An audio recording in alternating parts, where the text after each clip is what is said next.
aquí. Voy a empezar por hacer unas preguntas a los dos caballeros que me flanquean, que son dos figuras, alguna ya la habéis visto actuar, a Pedro alguno lo conocéis y lo veréis después, pero antes de pasar a hacer un poquito la presentación y entrar en materia, ¿estáis contentos de estar aquí en Valencia? Muy contentos. Sí, estáis muy contentos. Muy Estáis contentos. muy agradecidos a, Mucho, a los organizadores del Congreso porque os han invitado, ¿verdad? Mucho, mucho. Y estáis muy satisfechos y muy maravillados de la magnífica organización. Bueno, pues dicho esto, pasamos a la segunda parte. Estaba segura que lo iban a decir, pero no me quería yo atribuir todo eso sin más. A José María Buceta no creo que haga falta que os lo presente porque acabáis de estar en la conferencia y creo que no necesita que yo añada ningún elemento más. Luego si quiero añado, porque para eso estoy aquí. A Pedro Almeida no lo habéis visto porque todavía no se ha estrenado, algunos lo conoceréis por ahí. Pedro Almeida es la figura más relevante de toda la psicología del deporte en Portugal, sin ningún género de duda. Es un tipo genial, es un superviviente del fútbol durante muchísimos años. ¿Cuántos años has estado, Pedro? En el Benfica. Este es el 21º. Es un caso insólito. ¿Y eso qué quiere decir? Que lo ha hecho maravillosamente bien. Puede haber otra gente que lo haga muy bien y no persevere tanto, pero lo ha hecho muy bien. Y yo, cuando venía para acá, dándole vueltas en el tren, pensaba que aparte de tus conocimientos y habilidades, tu especialidad dentro de la psicología, antes de hacer luego la del deporte, es una que te ha podido venir muy bien y cuyos elementos constitutivos yo desconozco. Y esa puede ser, a lo mejor por luego lo podemos meter también, aunque no sea lo que nos trae aquí. Porque fundamentalmente ellos dos son dos profesores universitarios, dos académicos de pro, pero con una experiencia en aterrizar en los problemas reales de los deportistas, con una mente de psicólogo sobre todas las cosas. Y ese es un elemento que a mí me gustaría destacar. Lo vamos a ver después en una cosa que os contaré un día si no os habéis muerto de aquí a entonces, pero a mí hay una cosa que me fastidia muchísimo y es el psicólogo vergonzante, que va disfrazado de entrenador para que no se le note que es psicólogo. Cuando ser psicólogo es una cosa extraordinariamente buena y la formación que tiene un psicólogo es una formación muy útil y muy flexible, que permite adaptar esos conocimientos, esas habilidades a numerosas circunstancias, cada uno en la especialización que ha hecho en la carrera. Yo no sé ahora lo del grado, porque yo como nací también después del 70, pues todavía no llegaba al grado y no me sé cómo es, pero en las épocas clásicas la gente hacía una carrera de psicología y una especialidad, ¿verdad? Hoy vamos a hablar del papel de una de esas especialidades dentro de la psicología del deporte. Y ha sido, pues algo así como la Cenicienta, o sea, mucho peor que la Cenicienta.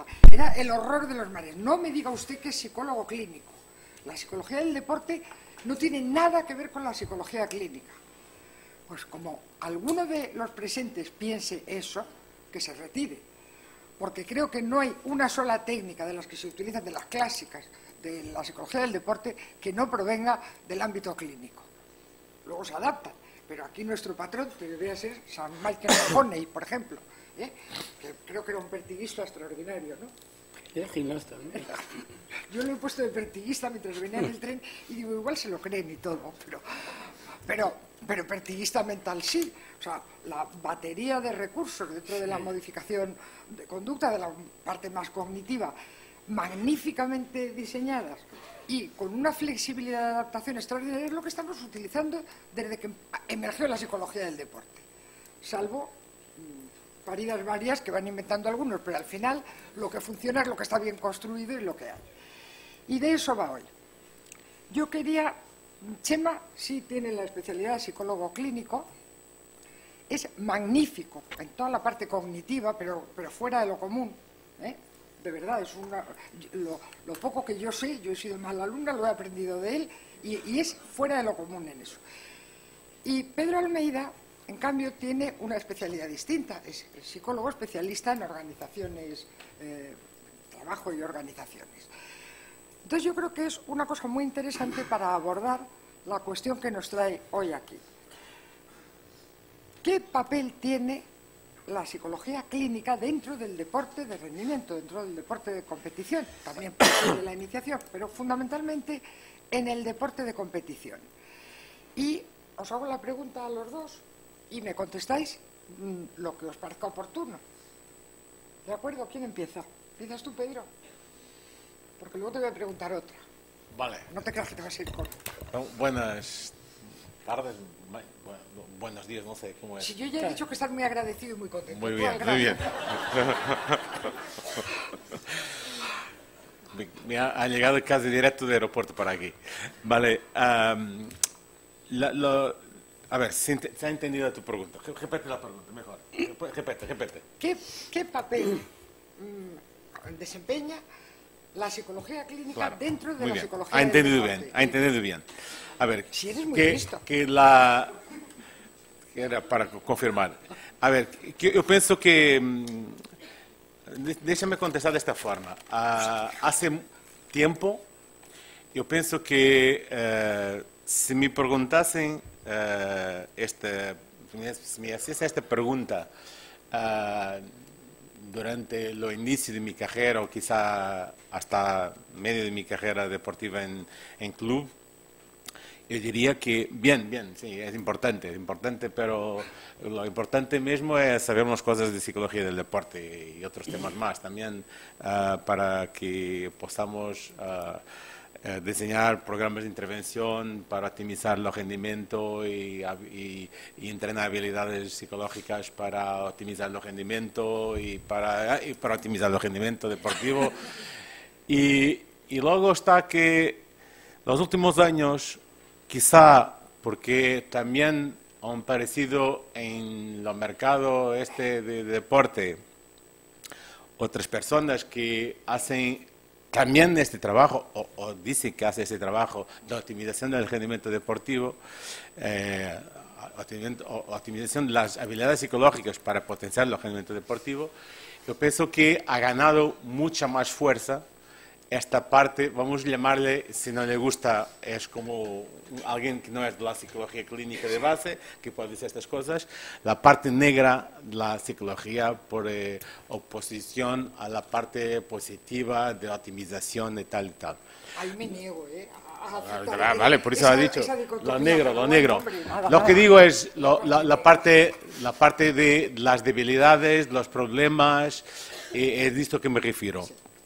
Y lo tema es que en los últimos años, por ejemplo, en los grupos de trabajo, han surgido un montón de situaciones, porque habíamos tendido un poco la intervención para otros deportes que no solo lo fútbol, y han surgido un montón de problemas claramente, porque también hemos empezado a trabajar con deportes individuales y no solo los colectivos, no solo el fútbol. Han surgido un montón de problemas que no nos había surgido antes.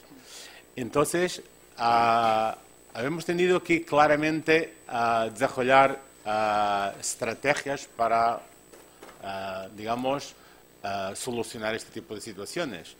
Porque, claro está, los conocimientos de la psicología clínica los tenemos, unos de formación de base, porque los meus 4 compañeros todos son de clínica, otros porque los habíamos buscado después de la formación de base. Pero con lo que sí, o sea, el entendimiento de las cosas lo teníamos. Lo tema después es lo que hacíamos antes era que muchas veces estos temas no eran nosotros, aquí se trabaja la optimización, nada más.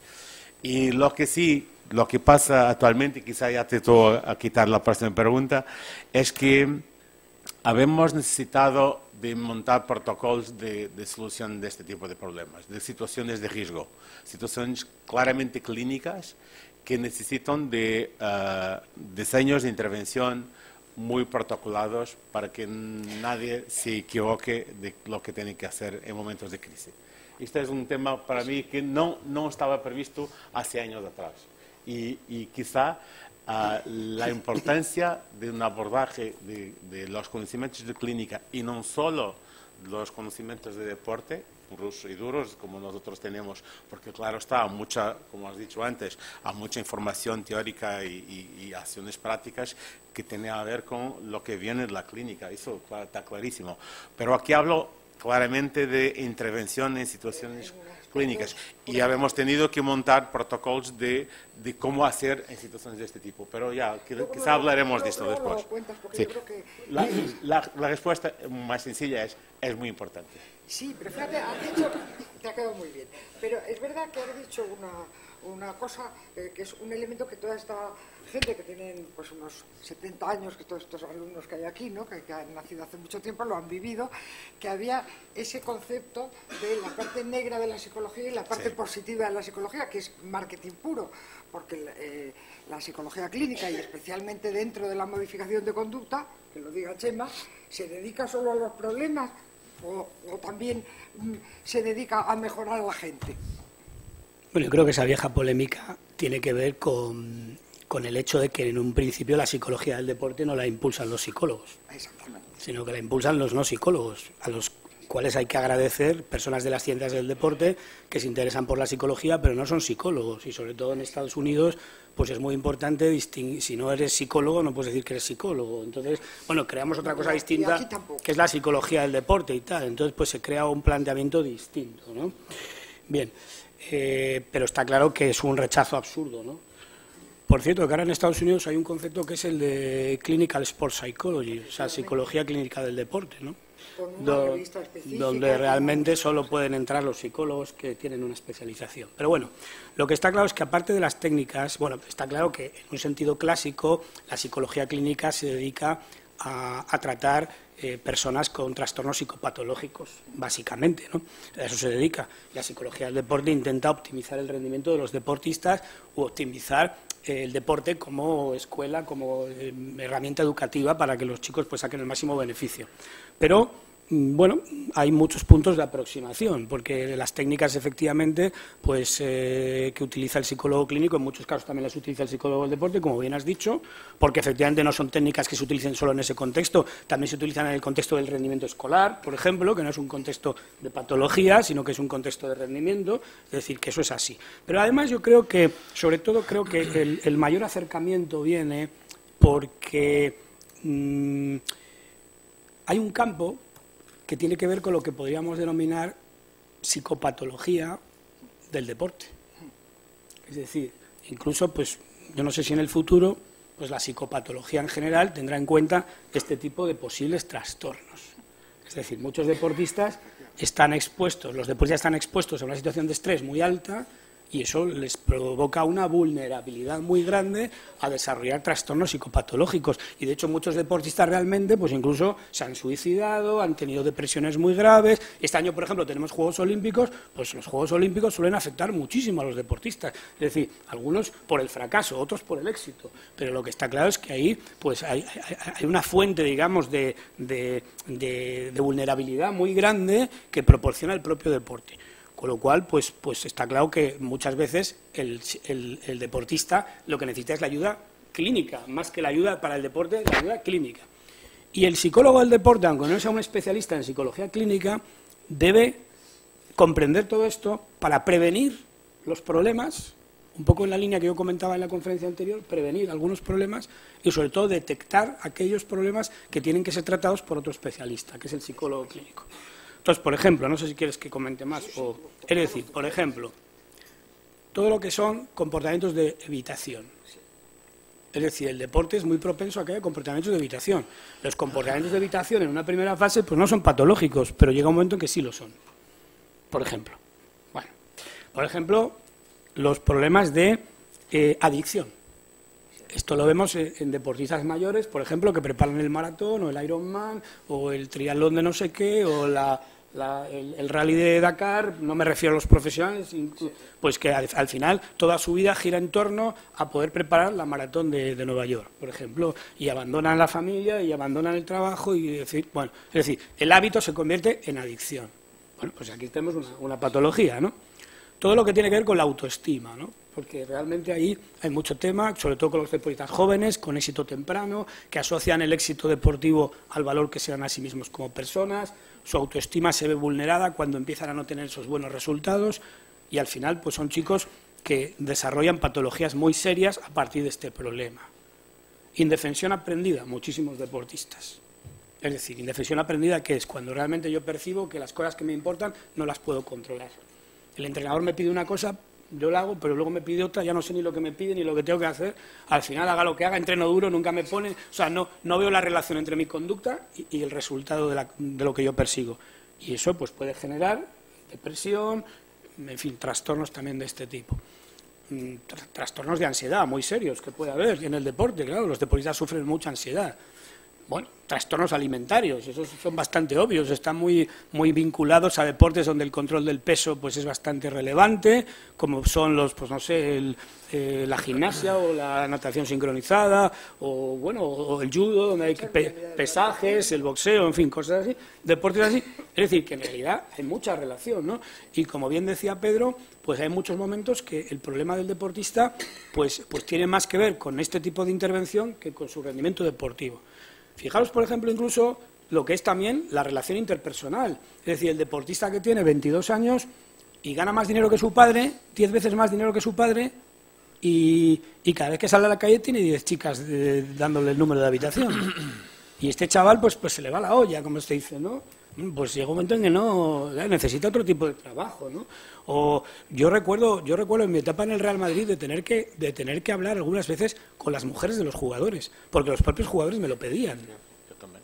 Me lo pedían, pero me lo pedían porque había un problema de pareja serio. Porque, claro, a lo mejor se han conocido en unas circunstancias, las circunstancias han cambiado con el éxito del futbolista. Igual, yo también. Y ahora resulta que esta señora tiene un problema, la pareja tiene un problema y el chico tiene un problema. Y este chico no está jugando bien, pero entre otras cosas que tiene un problema en casa muy serio, ¿no? Sí.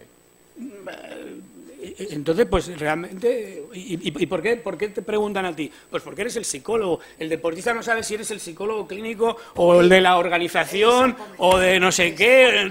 Eres el psicólogo. Eso es como si hay un médico en el equipo y te duele aquí, pues le dices, oye, que me duele aquí. No, es que yo soy del estómago. No, sí, pero es que tú eres el médico. A ver, ¿quién sabe más que tú esto? Aquí. Tú. Pues por eso te pregunto a ti. Pues este es el tema. Ahora, otra cosa es que tú no lo puedas manejar porque se escapa lo que tú sabes hacer, pues entonces tendrás que remitirlo a un colega que puede hacerlo. Claro, eso yo creo que sería otra de las preguntas. Yo creo que lo has explicado fenomenal y además queda muy claro que si tú tienes una caja de herramientas como psicólogo con una cantidad de habilidades y de conocimientos que puedes utilizar sin sacar la etiqueta negra que diría Pedro, ¿no? Pongo la de clínico, está usted fatal, tiene un trastorno, no lo dices, tú simplemente actúas en esa dirección. Y en algún caso tienes que remitir a un clínico, pero a un clínico además pues muy especializado a lo mejor en un área. ¿Qué pensáis, uno y otro, que es preferible para el deportista desde vuestro punto de vista de experiencia, no de vuestra opinión personal solo, porque... ¿Qué es mejor para el deportista? ¿Que lo mandes fuera a una persona desconocida, ajena totalmente al mundo del deporte, como suele ser el clínico especializado en anorexia o lo que sea, no tiene nada que ver con deporte? ¿O contar con las habilidades y con la formación de gente que tú sabes que sabe cosas de psicología del deporte y además es un buen clínico? ¿Y es el mismo que está en el equipo? ¿Cómo veis eso? A ver, yo te explico de esta forma. Con la práctica, ¿qué ha ocurrido? Sí. Siempre que nosotros teníamos recursos, o sea, a muchos de la clínica, que todos los que estamos hace muchos años en deporte y los que se han entrenado en esta área, han bebido de herramientas, modelos teóricos que se han añadido a la psicología del deporte, digamos así. Y digamos que esa caja de herramientas que la tenemos y lo conseguimos manejar muchas de estas situaciones que se han hablado, situaciones de estrés, de ansiedad, entre otros tipos de situaciones que Chema ha hablado. Pero luego, yo pienso que el límite es cuando, dos límites. Uno, cuando nosotros miramos que no conseguimos hacer nada, porque no tenemos herramientas para hacerlo. O segundo, cuando lo entorno no es apropiado para hacer la resolución del problema. Este es el tema. Entonces, a mí me han surgido un par de situaciones donde claramente las dos se han fundido, ¿no? Sí, sí. Se han cruzado las dos. Y que eran situaciones de depresión con ideación suicida y en otros casos casi. Y estas situaciones que en 21 años me habían ocurrido poquísimas veces, en los últimos años un montón de veces. Y siguiendo una tendencia social, no solo de deporte. Y este es un tema que no sé si nosotros de deporte estamos preparados. Es un tema que meto por aquí, porque no sé si estamos preparados para esto. Porque es un tema que va a surgir, yo pienso, infelizmente, más. Sí, sí, seguro. Yo creo que claro, tiene que ver con la gravedad del problema. Claro, si el problema es muy grave, debería atenderlo el mejor especialista en ese problema, sepa o no de deporte, es obvio, ¿no? Pero es verdad que en un principio creo que es bueno que el psicólogo clínico comprenda el deporte, que es el deporte, ¿no? Y incluso a un nivel básico, o sea, no que llegue aquí tu paciente que se va a suicidar y lo primero que hagas es hacerte un selfies con él porque es famoso, ¿no? ¿Entiendes? Que es probable, ¿no? Sí. Si no eres del deporte, ¿no? Sí. ¿Entiendes? O que le cuentes a toda tu familia que estás atendiendo a Messi, ¿no? Y entonces, bien. Pero creo que es bueno que sepa algo de deporte. Pero si no, pues evidentemente hay que acudir al mejor especialista. Ahora, ¿deberíamos saber más de esto? Lo que tú has dicho, a esta pregunta. Yo creo que sí. Porque cada vez efectivamente hay más casos de estos. O sea, no es que el psicólogo del deporte tenga que ser un psicólogo clínico para los casos más graves, estoy de acuerdo, pero sí que tiene que ser capaz. Porque además hay muchos temas vinculados a la psicología clínica. Yo comento algunos, pero otro es el de las lesiones, por ejemplo. Es decir, claro. ¿Cuántos deportistas lesionados crónicos realmente presentan una patología clínica? Porque la lesión muchas veces es el escape precisamente, ¿no? Es decir, es el mecanismo razonable que te permite escapar de las situaciones estresantes. Y por tanto el deportista lesionado, que está siempre lesionado, pues en muchos casos el trabajo no es solo ayudarle a que controle el dolor o no sé qué, no sé cuánto, que es lo que haría el psicólogo del deporte a lo mejor, ¿no? Sino que hay que trabajar con él en cómo ve las cosas, sus creencias, sus expectativas, sus fracasos. Entonces aquí pues realmente hay que hacer un trabajo de conversación en el que el psicólogo pues hace una serie de preguntas, ayuda a una reflexión, trabaja sobre debilitamiento de creencias, es decir, que esto es un trabajo muy clínico, claro, ¿no? Y entonces pues es la única manera a lo mejor de sacar a este chico de ahí, por ejemplo, ¿no? O eso luego está claro que tenemos que saber más que simplemente 4 técnicas y se acabó, o sea, está claro que sí, ¿no? Sí. Yo pienso que la gran diferencia es que, por lo menos miro en muchas escuelas que forman gente de psicología del deporte, con mucha énfasis en los temas de las técnicas y cosas de este tipo, y luego sabemos que hay que tener una intervención mucho más holística, ¿no? Holística se dice, ¿no?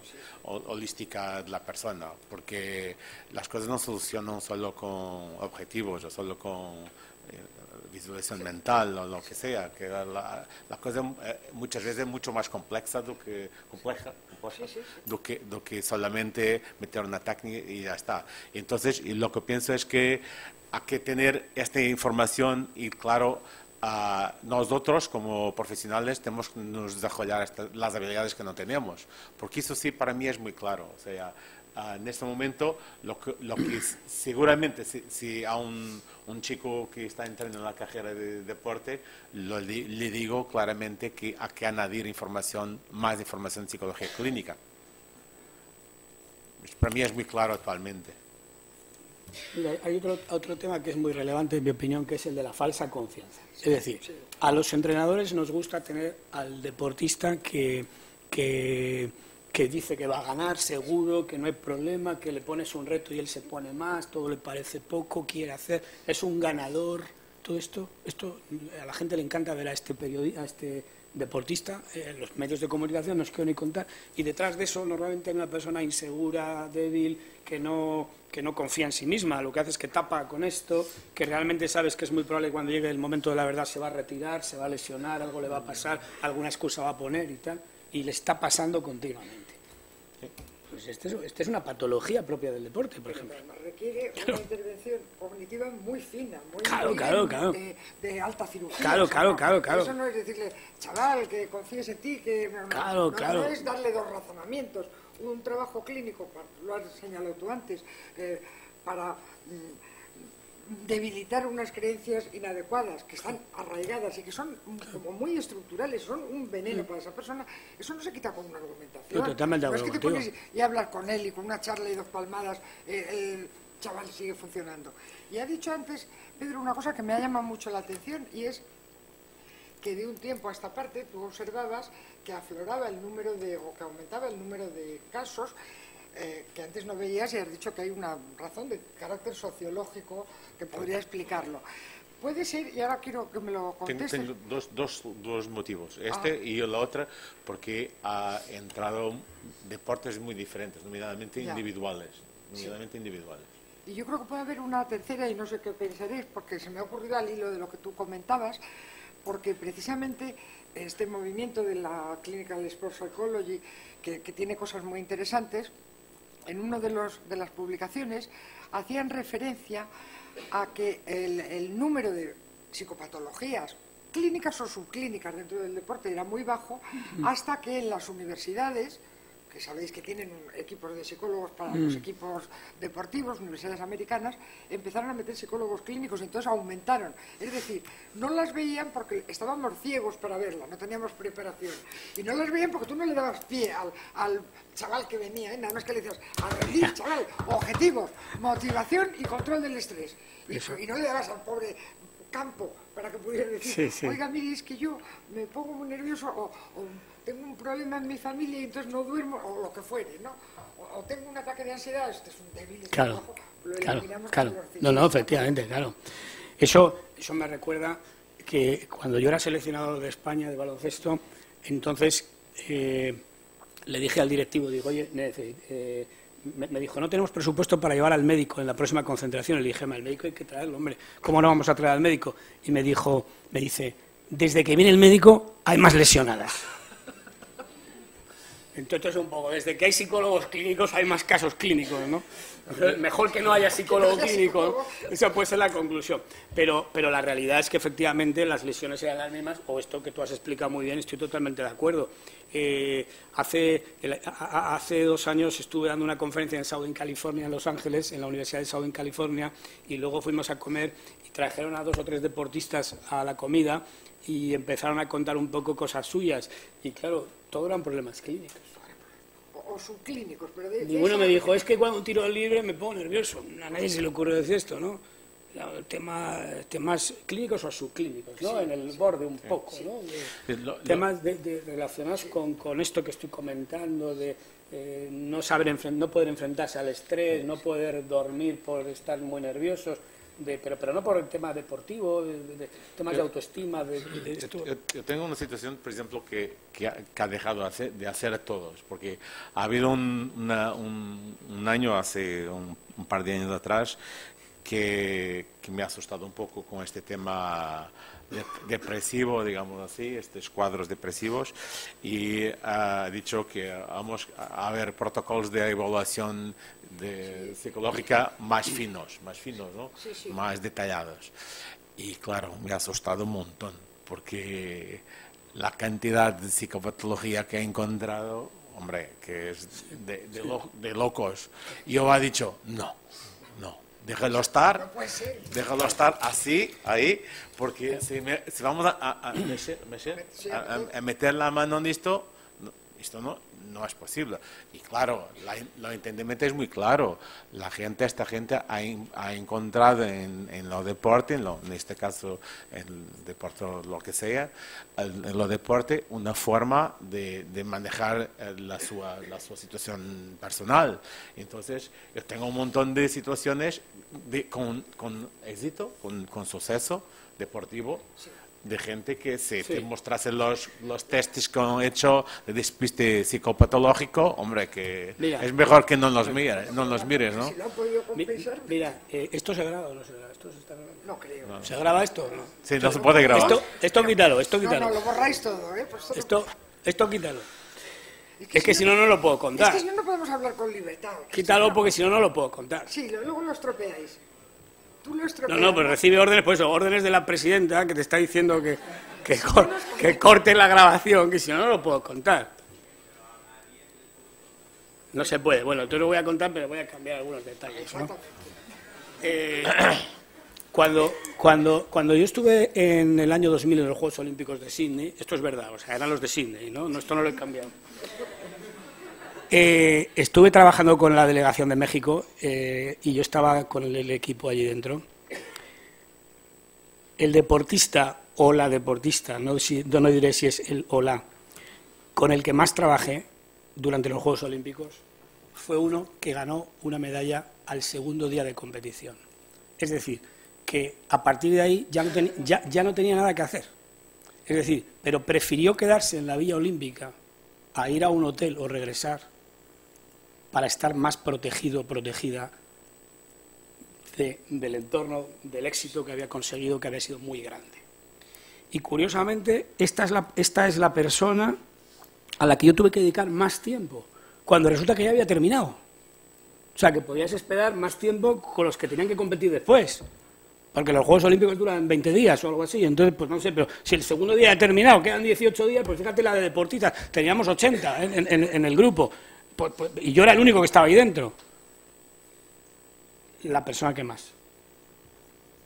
El mayor éxito de su carrera. Uno de los mayores éxitos de México. Y esto, pues evidentemente, tiene que ver con lo que estamos hablando. Porque, claro, ¿qué necesitaba esta chica? ¿Preparar la competición? ¿Necesitaba preparar la competición? ¿Necesitaba anticipar los problemas y visualizar no sé qué? No. Lo que necesitaba era realmente manejar el éxito tan grande que tenía y la repercusión que eso tenía y lo que eso suponía para ella, sus cambios psicológicos, emocionales, lo que suponía para ella todo esto. Fijaos que aquí han surgido dos cosas entre las muchas que vais diciendo que son muy interesantes. Yo quiero una grabación de esto, luego yo para... Esto grábalo, por favor, esto sí. Esto no, de todo para luego yo mis meditaciones. Pero hay dos temas que han quedado pues casi encubiertos y que podríamos resumir como ciertos trastornos psicológicos que vienen con el paquete del individuo, o sea, la persona viene con unas predisposiciones que lo hacen más vulnerable y que estuviera en el deporte o estuviera como dependiente del Corte Inglés, pues le podían haber emergido en una situación de estrés. O sea, aflora algo que ya llevaba él como una tendencia, como una predisposición.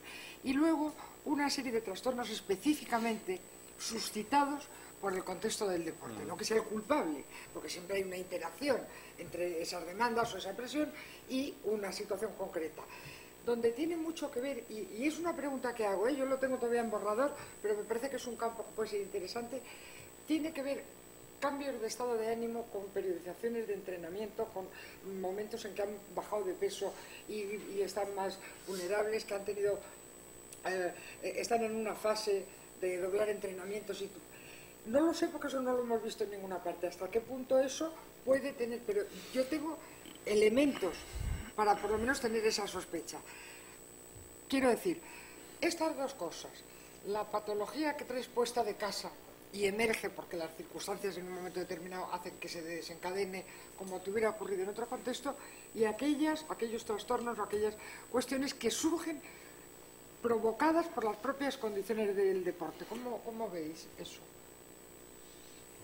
Yo concordo completamente, porque sí. es lo que es exactamente. O sea, a gente, como has dicho, que es un poco rasgo, es una predisposición. Sí. Entonces, en muchos momentos, yo pienso, cuando en su proceso evolutivo, con ayuda o sin ayuda, los deportes lo ha ayudado a esa persona a manejar algunas situaciones, los que tienen suceso, éxito, muchas veces ha sido los deportes que ha ayudado a manejar situaciones.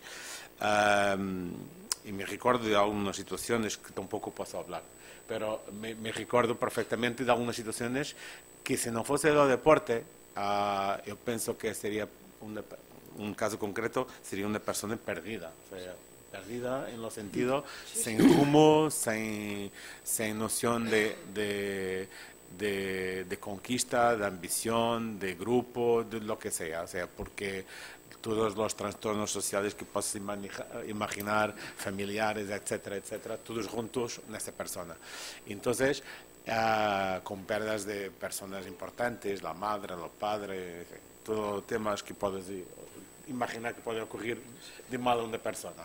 Y luego, claro, esto más la predisposición que tenías, muchas veces ha ocurrido situaciones muy complicadas sociales dentro de lo entorno deportivo. Sociales, por un lado, de situaciones casi de depresión, situaciones situaciones clarísimas de aditivos, problemas aditivos de varios tipos, sí, para todos los tipos, para todos los géneros que puedas imaginar. Pero puedo te decir que esta persona, que sería uno de estos que si mirases los testes, lo llamabas la urgencia del hospital psiquiátrico para llevarlo para casa, para el hospital, que esto de broma de ahora, pero sí, claro, pero ya ha quitado. Ya tenemos solo una situación donde lo hacemos. Y la cuestión es que esta persona, por ejemplo, tiene un éxito tremendo en este momento, como deportista. Y es muy interesante, porque ha sido una persona que ha conseguido con el deporte solucionar los problemas. No con, claro, con ayuda de gente que estaba ahí, donde también estaban los psicólogos, pero los psicólogos, los entrenadores, muchas veces, mucha intervención clínica a través del propio entrenador. Claro, sí. Muchas.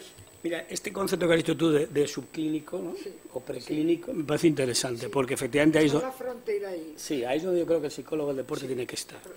Mira, os digo lo que yo hago, ¿no? Yo cada vez que me entrevisto con un deportista o un entrenador, pues... ¿Te vas ya? ¿Te vas? Bueno, vale, ok. Pues ahora íbamos a contar una cosa interesantísima y como no la van a grabar, te queda que mi mujer. Que no te preocupes. Vale, mujer, vale, no te preocupes, tranquila.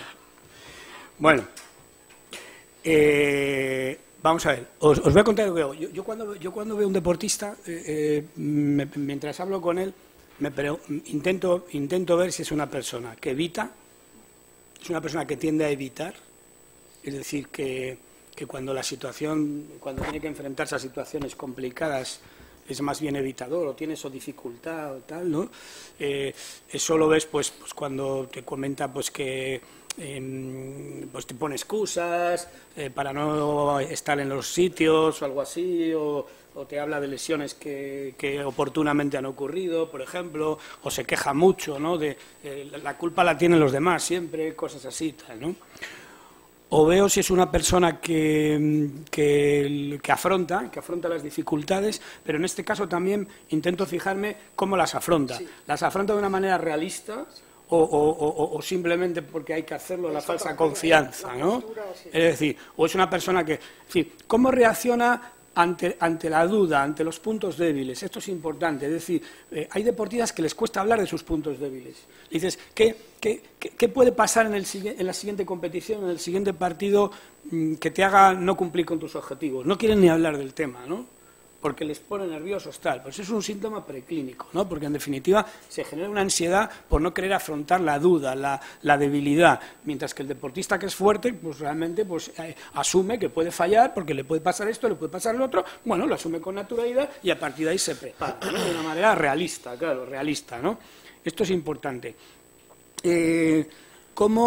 Me gusta mucho acercarme a los deportistas cuando están pasando por los peores momentos para ver esto. Es decir, el jugador que lleva 3 partidos sin jugar, el jugador que lleva varios partidos delantero centro y no marca gol, el portero que cometió un fallo muy grave y el entrenador le ha quitado, el jugador que ha tenido un problema con el entrenador en el entrenamiento y le quitan y le mandan no sé qué y pasó algo, le ponen una multa. En fin, esto es un poco... Porque ahí es donde realmente se ve un poco esta las pistas de que puede haber algo que... Sí. Y luego los deportistas que tienen mucho éxito, también cuando tienen éxito. Los éxitos importantes, también ahí es importante ver cómo lo maneja el éxito, ¿no? Cómo lo maneja, si realmente sigue con los pies en el suelo, si se centra en lo que depende de él, si no, si se deja llevar por toda la parafernalia que lo rodea, en fin, cosas así. Es importante fijarse. A mí me parece muy interesante. Y has dicho tú antes una cosa que me he quedado con ella. Una persona con unas características pues muy prepatológicas por lo menos, y muy acusadas, y el deporte es el vehículo que le ayuda a compensar su vida y a tener un equilibrio y por tanto a no desencadenar, a no desarrollar la patología en toda su extensión. Eso efectivamente a una persona le puede pasar en muchos ámbitos de su vida, con un trabajo, con unas relaciones, con unos estudios que está haciendo y se apasiona.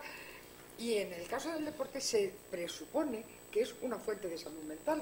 Ha sido una de las creencias. Si nos ponemos a repasar las creencias, sería una cosa muy interesante que tenemos sobre algunas cosas, pero era una fuente de salud per se, física y mental, per se.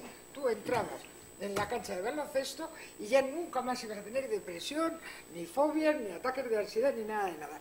Ibas divino de la muerte, no te iba a pasar nada. Bueno, también es verdad que hubo una época donde te ponías a hacer deporte y ya no ibas nunca a consumir drogas. Es una creencia que se cayó sola, esa se cayó. La otra sigue vigente.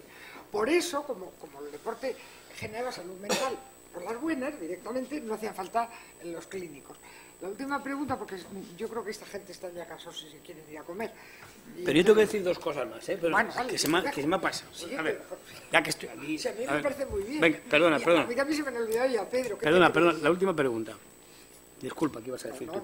No quiero. Voy a contestar tu pregunta. Ya no me acuerdo cuál era. Venga, No, es que quería decir, perdóname, pero es que me he acordado de dos detalles que también quería comentar. Uno es, otra cosa que intento ver también, es la culpabilidad del deportista. Muchos deportistas se sienten culpables, porque descansan, por ejemplo.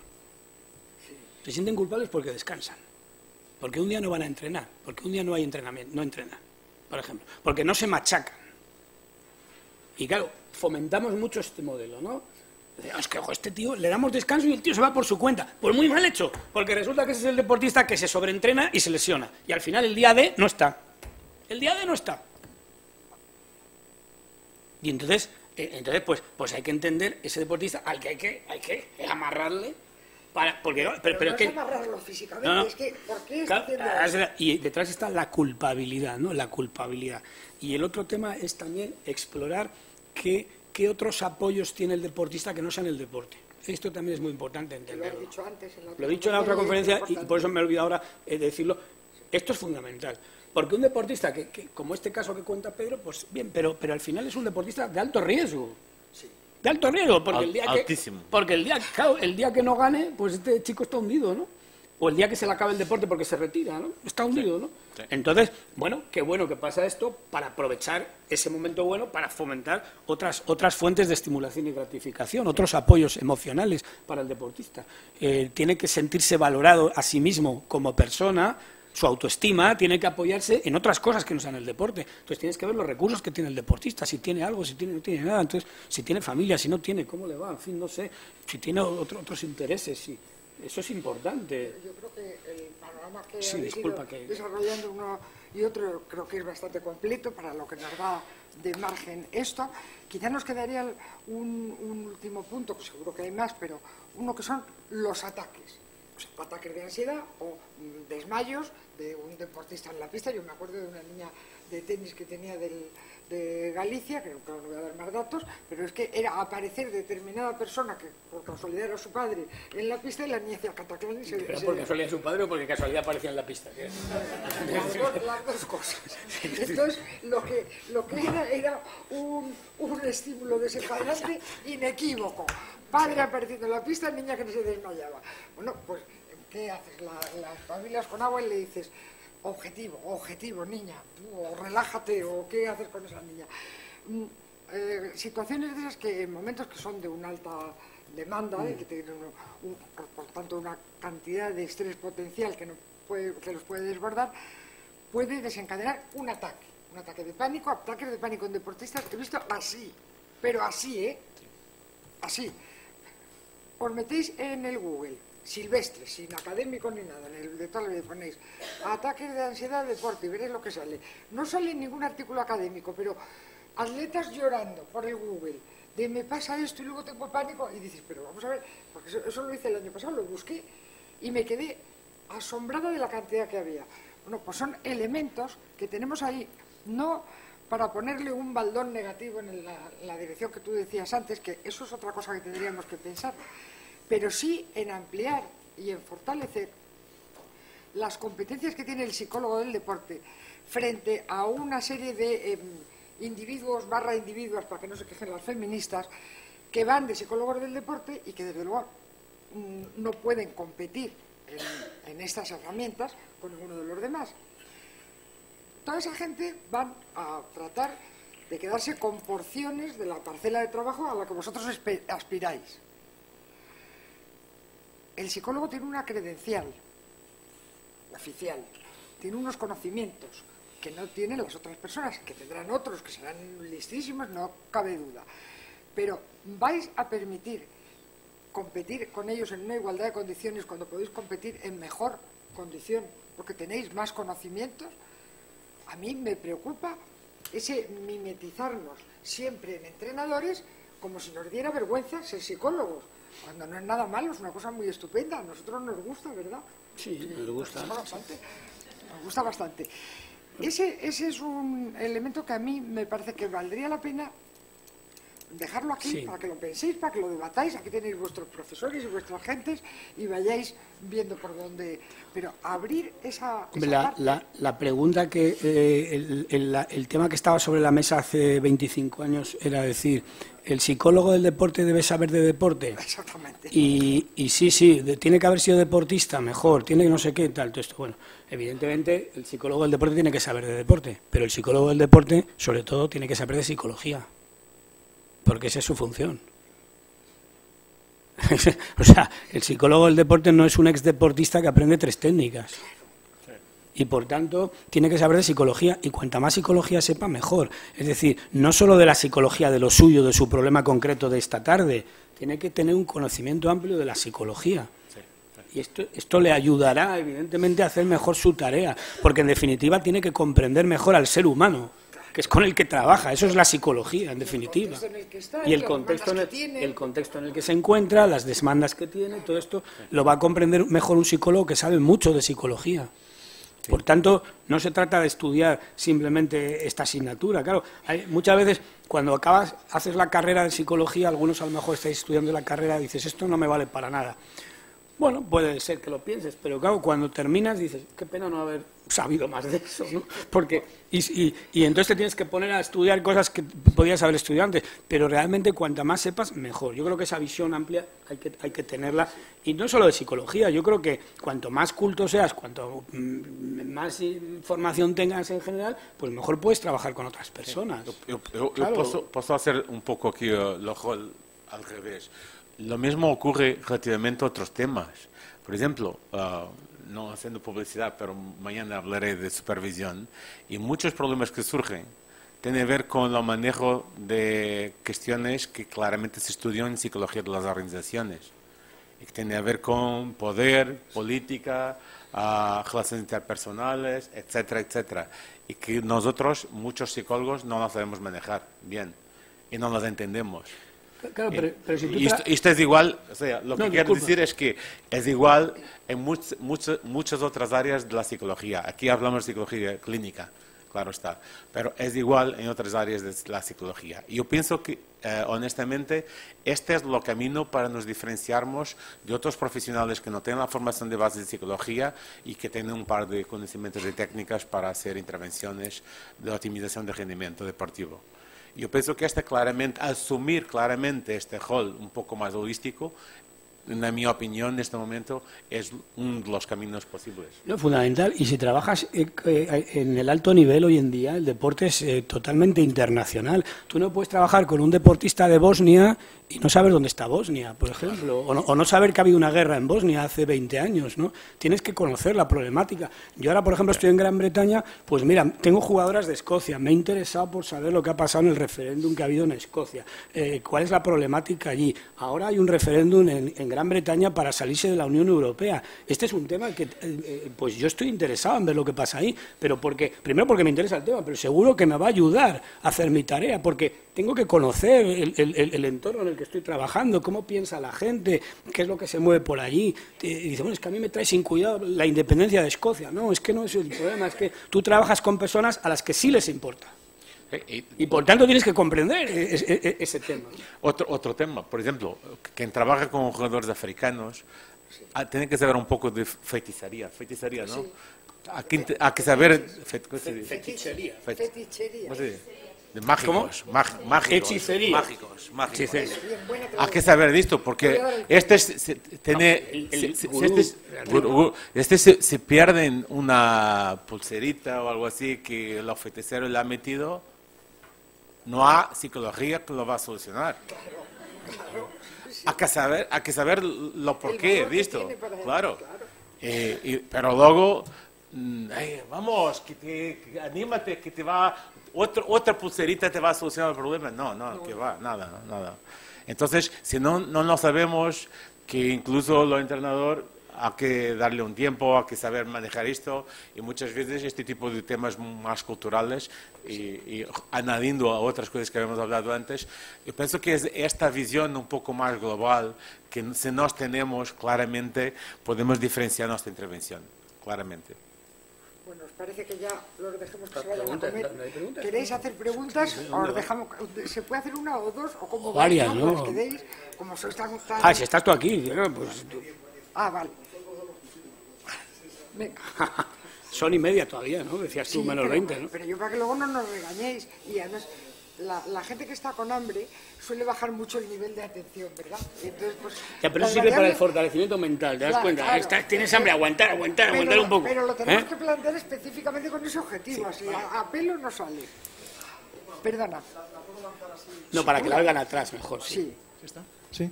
No, bueno, yo os adelanto que voy a plantear un debate que es inútil. Pero vamos a ver.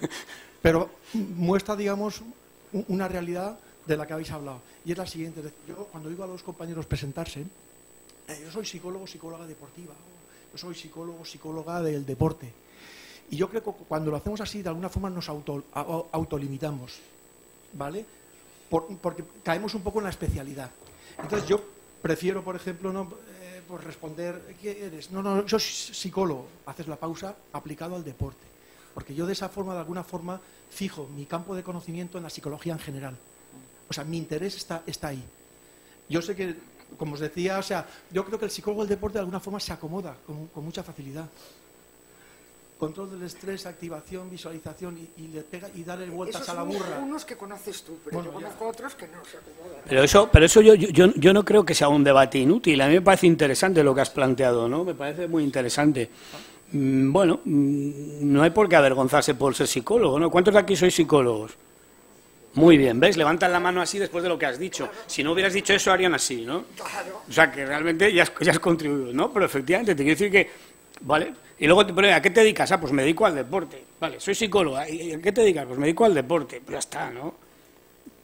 Me parece interesante. Disculpa, bueno, profesor. Primero, felicitarlo, ¿no? Y hay cosas muy importantes que se dijeron relativa a estudiar psicología, tener psicología. Yo creo que la interdisciplinariedad se da mucho, porque si el psicólogo no está con una capacitación o con una experiencia o con un semestre de psicología clínica, puede tener graves problemas a la hora de enfrentar su labor, igual que el tema de la psicología organizacional. Para mí la psicología del deporte no pasa tangencialmente en los conocimientos de la psicología, sino que tiene que entrar por el centro.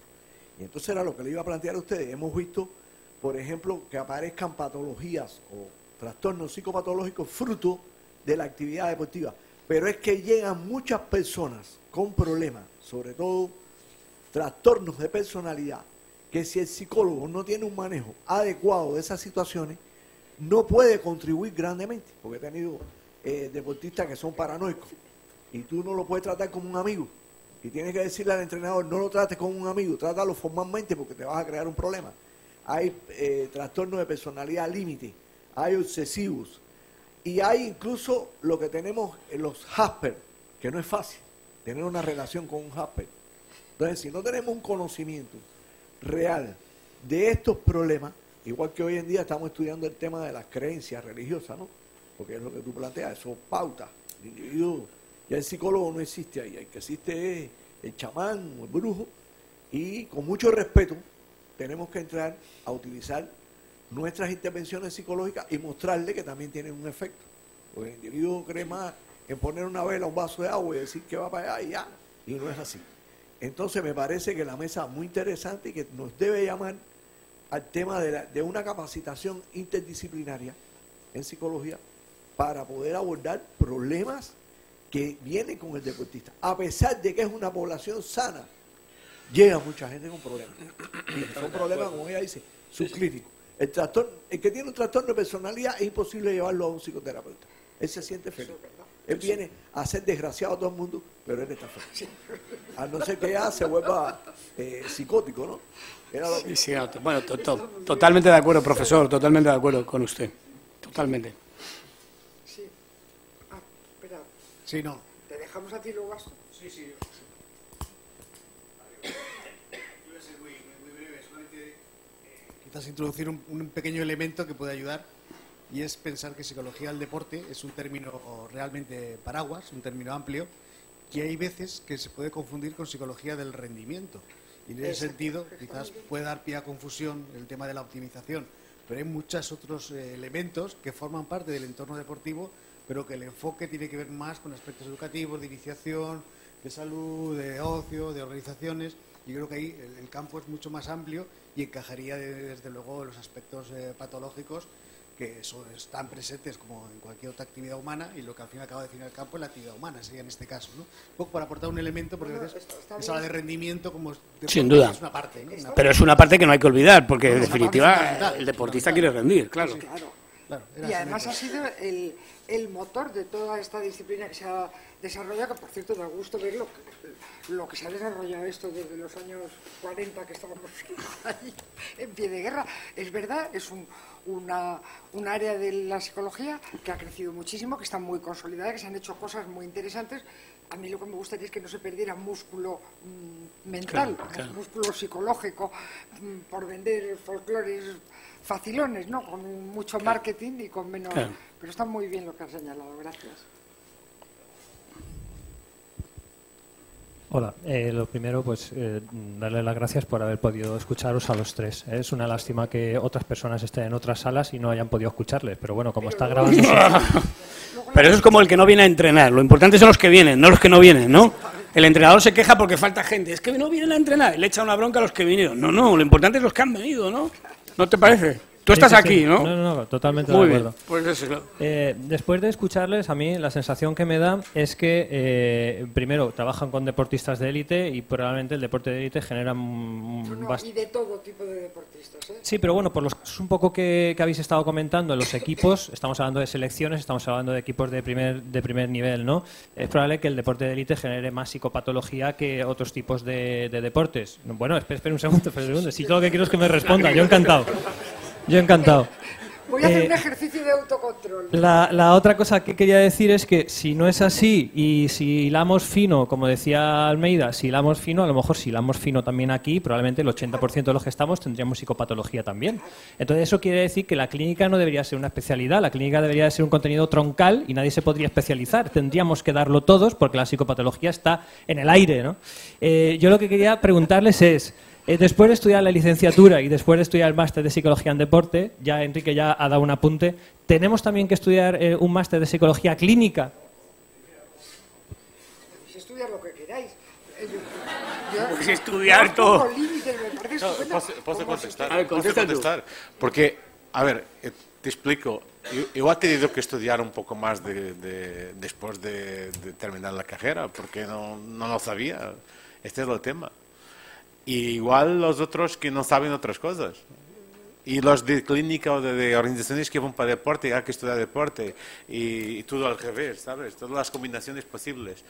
Esta es la situación. O sea, no es posible parar. Pero eso no quiere decir que tengas que hacer un máster, pero es que el día que dejas de estudiar empieza tu declive, ahí mueres. Tienes que estudiar con 60 años, con 65, con 70, siempre hay que estudiar. Es decir, como te quedes fuera de juego, pues... Ahora, ¿quiere decir que tienes que hacer un máster? No necesariamente, o sí, no sé. Eso es una cuestión que cada uno tiene que ver. Pero, claro, aquí por desgracia no se pueden elegir así asignaturas sueltas de ese tipo, como dice usted, pero eso sería interesante, ¿no?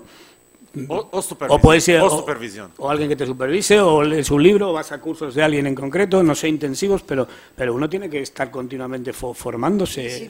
Y si no es un área que te interese específicamente, tú por lo menos tienes la sensibilidad para detectar algo que se te escapa y puedes buscar una persona, otro colega que tienes que decir, oye, ocúpate tú de esto, que no tiene ningún tipo de problema.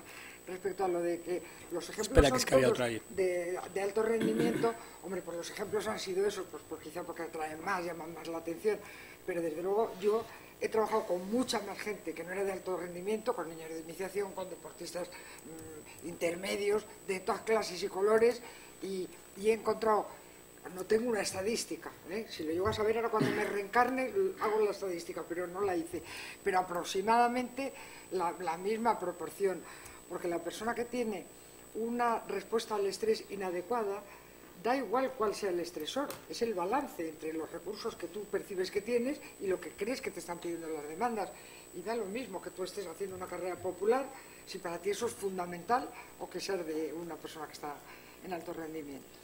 Y muchas gracias por tu pregunta, está muy bien. Y de hecho fíjate que en el deporte de base hay una gran vulnerabilidad. Muchos chicos que están muy presionados o que se sienten muy fracasados, que realmente están ahí atrapados, como decía el profesor Alex García Mas, que va a hablar ahora, esto del atrapamiento, el chico, es decir, ahí hay una preclínica tremenda, ¿no?, que a veces deriva en chicos con depresiones, chicos con realmente problemas serios, ¿no? O sea, que realmente hay que estar siempre atento, aunque estés entrenando a las salesianas de Cuesta Abajo, ¿entiendes? Te da igual el nombre del equipo. Todos los deportistas son importantes, da igual el nivel al que están. Da igual, todos los deportistas son importantes. Cuando sales al escenario tienes que hacerlo bien, como psicólogo del deporte, da igual con quién trabajes. Y siempre estos problemas están ahí, ¿no? Y para un chico de 10 años que se levanta por la mañana a las 6 de la mañana el sábado y se viste y el partido es a la 1 de la tarde, pero a las 7 ya está vestido diciéndole a su padre que se levante porque quiere ir a jugar el partido, ese partido que desde el punto de vista objetivo pues a nadie le importa, para él es muy importante. Y por tanto hay que hacerlo bien. Hola, buenas tardes. Enhorabuena por la mesa. Quería hacer dos cuestiones a la mesa completa, no sé si tendremos tiempo. La primera es, ¿ustedes encuentran oportuno que después de 50 años de fundamentar una ciencia con lo que ha costado la psicología del deporte, sobre todo intentando quitar el estigma a los psicólogos que trabajamos en el campo de la actividad física del deporte, de que somos personas que trabajamos con enfermos y con personas con trastornos, ¿encuentran oportuno volver hacia atrás e introducir, por ejemplo, algún criterio diagnóstico en el DSM-7 que haga referencia al deporte? Esta es la primera cuestión. Y la segunda, ¿por qué no comentan acerca de otros marcos teóricos no relacionados directamente con el cognitivo-conductual o el conductual? Por ejemplo, las personas que trabajamos con otras culturas, sabemos que aproximaciones de tipo dinámico en América del Sur o algunas relacionadas, por ejemplo, con los conceptos de la medicina tradicional china, son absolutamente necesarias para hacer este tipo de enfoque. Son dos cuestiones concretas, muy pequeñitas, para que la respondan.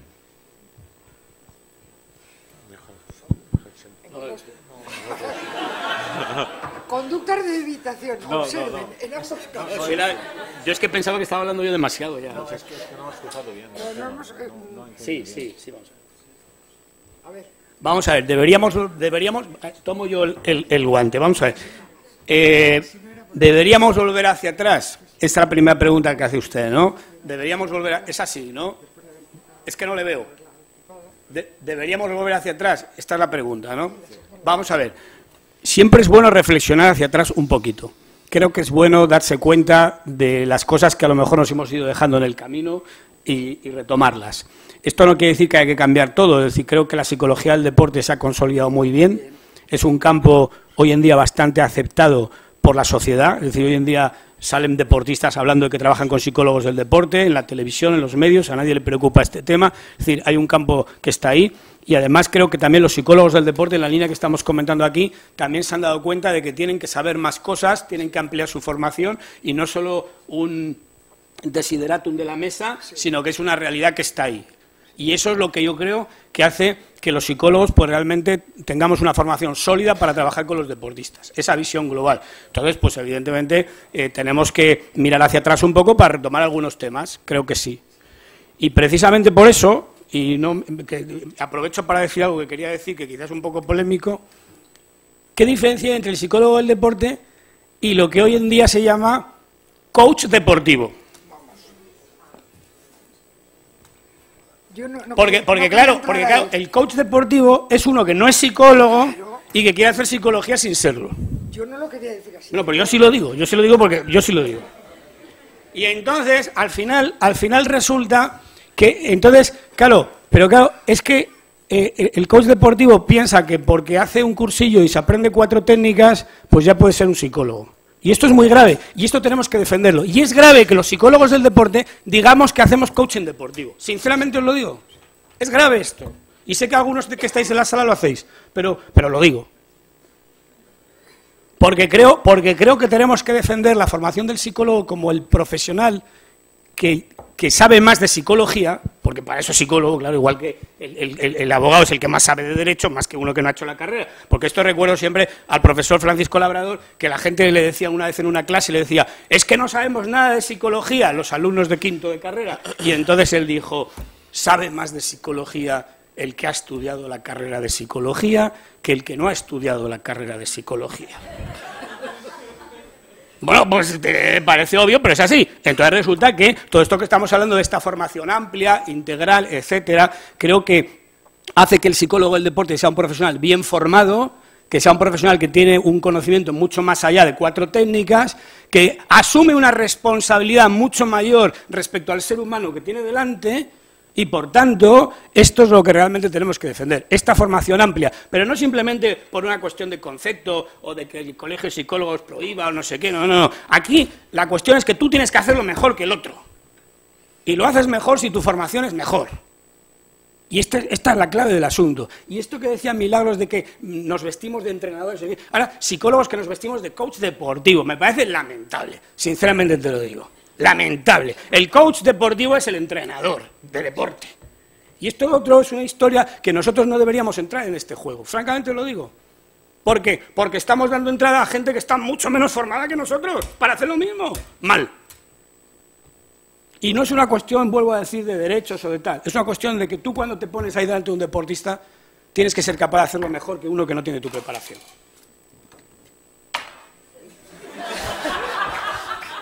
Ya está. Muchas gracias.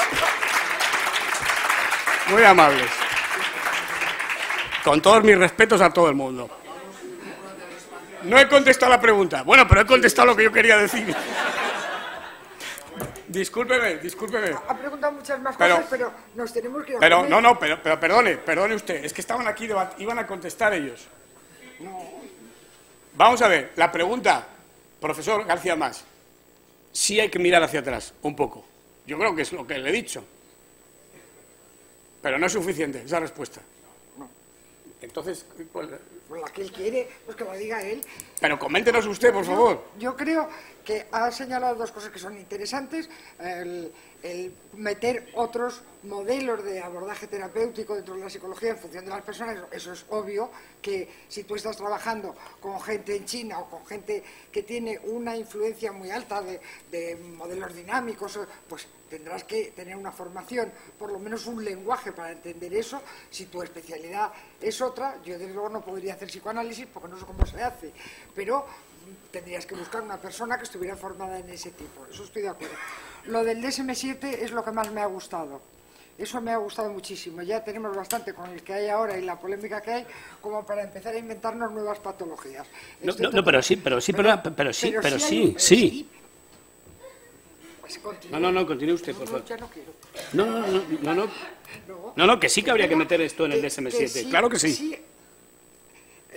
hay que meterlo o no, pero sí tienes que tener el conocimiento de una realidad que se está observando y que se da, no que la ves tú, que la está viendo mucha más gente, que tiene la repercusión porcentual que tenga, que a lo mejor es mínima, ojalá sea mínima.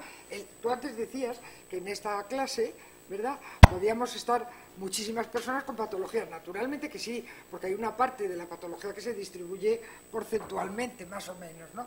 Pero eso no justifica que vayamos a ponernos el baldón, según mi punto de vista, sino a presentar un perfil profesional más sólido, mejor armado, precisamente frente a toda esta gente muy oportunista que vienen vestidos de entrenadores para hacer el papel que tenemos nosotros.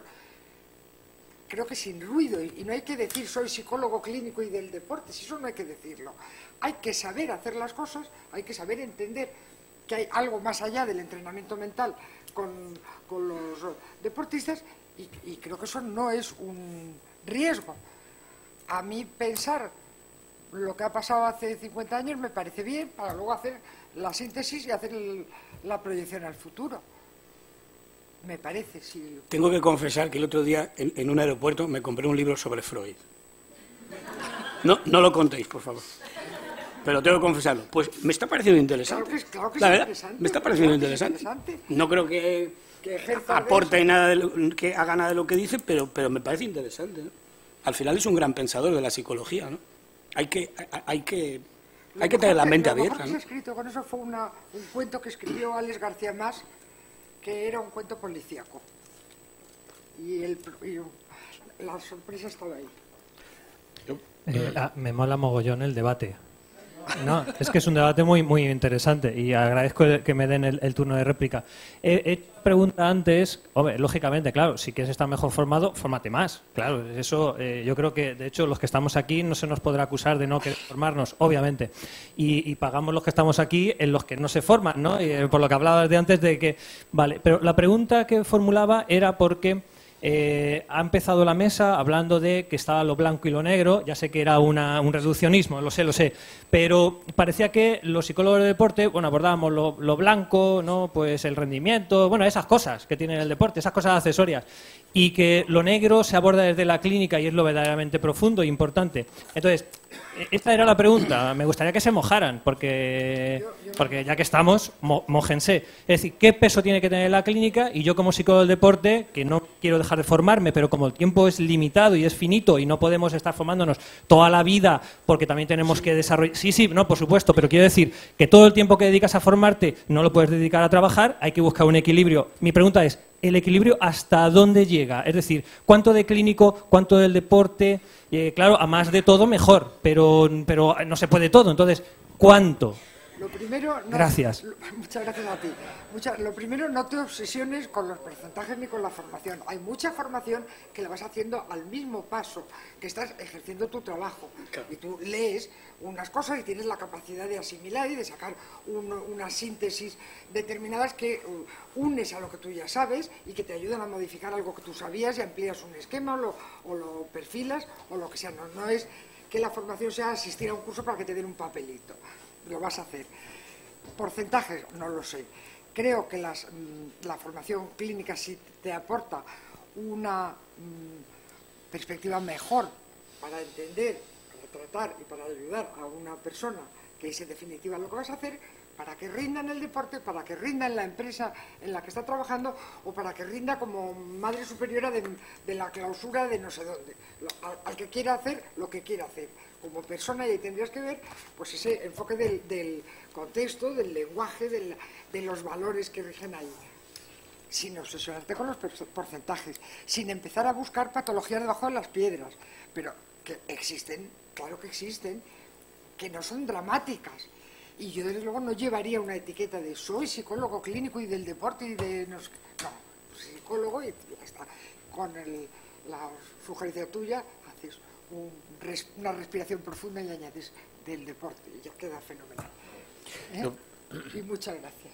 Yo pienso que todo tiene lugar para existir. O sea, lo que quiero decir, y lo blanco y lo negro lo he introducido yo, y es importante como metáfora, por lo menos, para entendernos lo que quería decir, que era que yo pienso que es muy clásico muchos psicólogos de deporte se dedicaron esencialmente a los aspectos de optimización, digamos así, la mayor parte, no todos.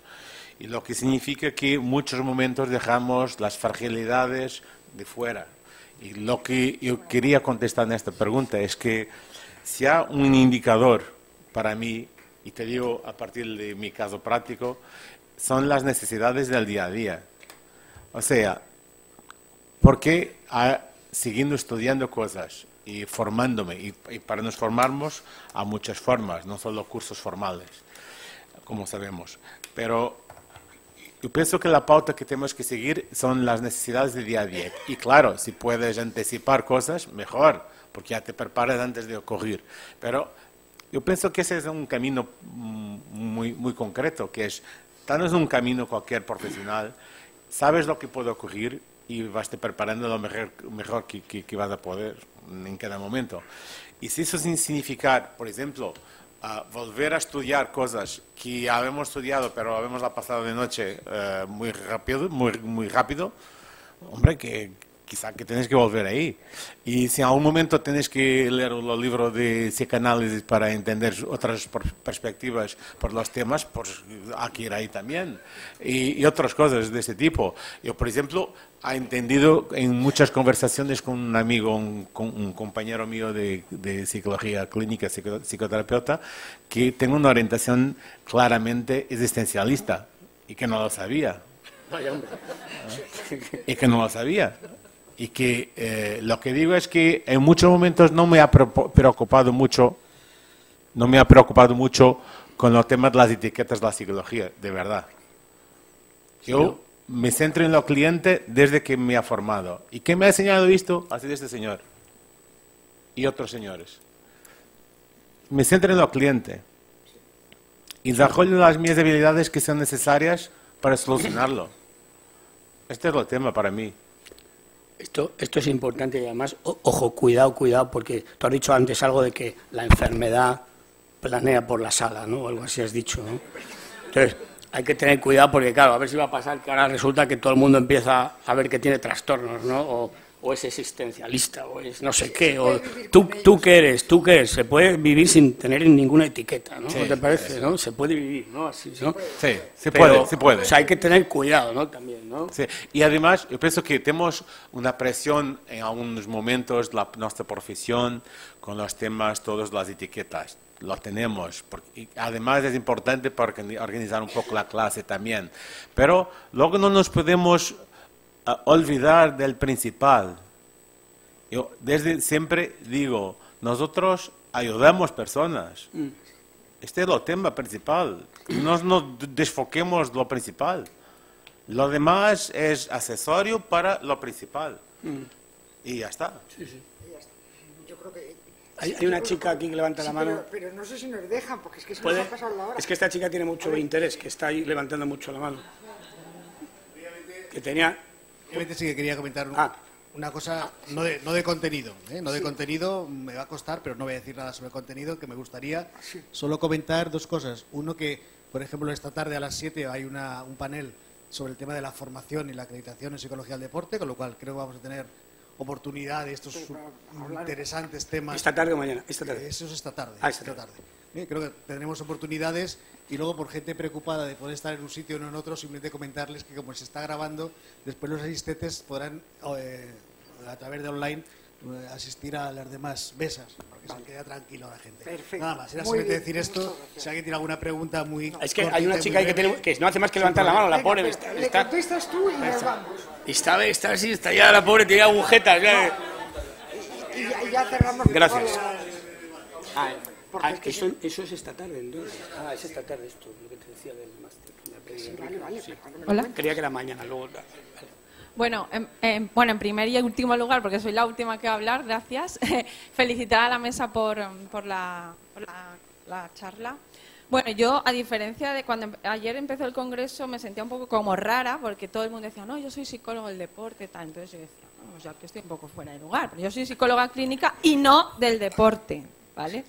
Entonces, bueno, un poco como conclusión y a raíz de un poco de las reflexiones de la gente que ha intervenido, bueno, pues no nos olvidemos que los deportistas, ante todo, son personas que tienen necesidades, inquietudes, y a diferencia de, por ejemplo, lo que yo me encuentro en mi consulta, que son personas que están sometidas puntualmente a situaciones estresantes, no tenemos que olvidarnos que un deportista está día a día expuesto a una situación estresante. Con lo cual, visto desde ese punto de vista, el nivel de, bueno, psicopatología, no me gusta utilizar esa palabra, ¿no? Pero es diario, ¿no? Entonces, el papel de la clínica, un poco, yo creo que es lo que hablábamos, ¿no? Es como la base, ¿no? La madre, ¿no? Por así decirlo, que es un poco, de hecho, es una especialidad, ¿no? Con su título reconocido, ¿no? Y el tema de por supuesto, conocer el deporte desde dentro, ¿no? Porque, claro, al final estamos ante personas que están practicando un deporte y conocerlo desde dentro, evidentemente, también es fundamental. Pero, bueno, no nos olvidemos que yo creo que, como se ha dicho repetidamente, pues tienes que utilizar técnicas de las distintas corrientes y, por supuesto, ya no en cuenta el título que tengas, sino el saber utilizar las herramientas de las que dispones. Y bueno, y gracias. Pues muchas gracias. Muy bien, ¿no? Muy bien. Bueno, pues os podéis ir a comer. Muchas gracias. Gracias, muy amable. Oye, entonces esto es a las 7, que tú tienes que hablar del máster. Ya sabes tú que te voy a contar del máster. Cuando te digas estará bien. Aquí tienes un papel que te has traído unos...